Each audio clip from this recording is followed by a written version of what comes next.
నమస్తే, welcome to I news. Social media కాలంలో టూరిజాన్ని కొత్త స్థాయికి తీసుకెళ్లేందుకు ఆదిలాబాద్ జిల్లా యంత్రాంగం వినూత్న నిర్ణయం తీసుకుంది.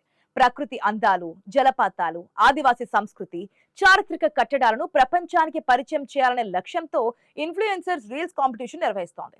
సోషల్ మీడియా ఇన్ఫ్లుయెన్సర్లు, కంటెంట్ క్రియేటర్ల కోసం ప్రత్యేకంగా చేపట్టిన ఈ పోటీలు ఇప్పుడు వైరల్ టాపిక్ గా మారాయి.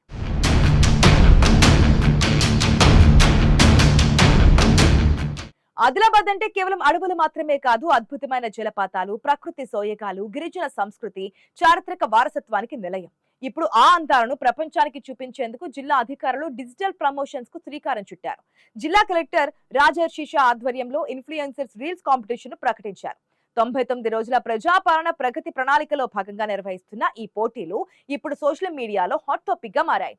ఈ పోటీల్లో పాల్గొనేవారు ఆదిలాబాద్ జిల్లాలోని టూరిస్ట్ స్పాట్లు, జలపాతాలు, అటవీ ప్రాంతాలు, గిరిజన సంప్రదాయాలు, చారిత్రక కట్టడాలను ప్రతిబింబించేలా రీల్స్ లేదా షార్ట్ వీడియోలను రూపొందించాల్సి ఉంటుంది.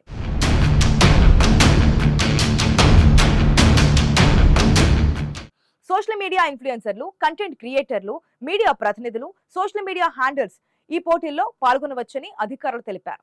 జిల్లాకు అంతర్జాతీయ గుర్తింపు రావడమే కాకుండా స్థానిక యువత ప్రతిభ వెలుగులోకి వస్తుందని కలెక్టర్ పేర్కొన్నారు. ఈ నెల 21 ఉదయం 11 గంటల లోపు వీడియోలను పెన్ డ్రైవ్ లో సమర్పించాలని అధికారులు సూచించారు. ఎంపికైన ఉత్తమ రీల్స్ ద్వారా ఆదిలాబాద్ టూరిజాన్ని దేశవ్యాప్తంగా ప్రమోట్ చేయాలని ప్లాన్ చేస్తున్నారు. ఇప్పటికే ఇన్స్టాగ్రామ్, యూట్యూబ్ రీల్స్ ప్రపంచాన్ని శాసిస్తున్న వేళ ఆదిలాబాద్ జిల్లా కూడా అదే ట్రెండ్ ను టూరిజం కోసం ఉపయోగించుకోవడం ఆసక్తికరంగా మారింది. ప్రకృతి అందాలను కెమెరాలో బంధించి వైరల్ చేస్తే ఆదిలాబాద్ కు కొత్త బ్రాండ్ ఇమేజ్ వచ్చే అవకాశం ఉందని స్థానికులు భావిస్తున్నారు.